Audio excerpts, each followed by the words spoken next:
So now the topic is mechanism of action of sulfonylureas and meglitinides.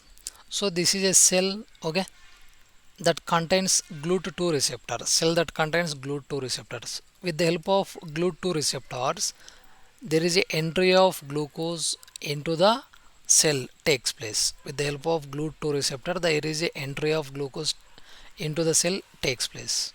Okay, like this the glucose can be entered into the cells. Once after entering the glucose into the cells, the glucose that will enters into the Krebs cycle, okay. Finally it will produces the ATPs. See, whatever the synthesized ATP that will go and bound to the, okay, that will go and bound to the receptors,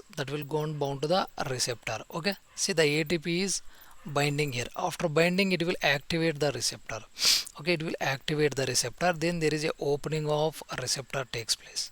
Then what will happen, sir? Okay, opening of ATP sensitive calcium channel. So this is a channel name is opening of ATP sensitive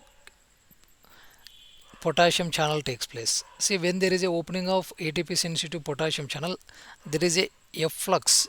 See, the potassium that will goes out of the cell,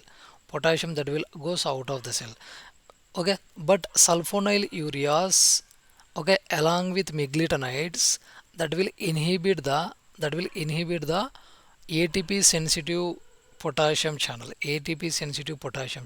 then what will happen? There is no efflux of potassium out of the cell. So what will happen? Potassium is having positive charge, so potassium potassium will not go outside, so automatically there is a increased positive charge within the cell.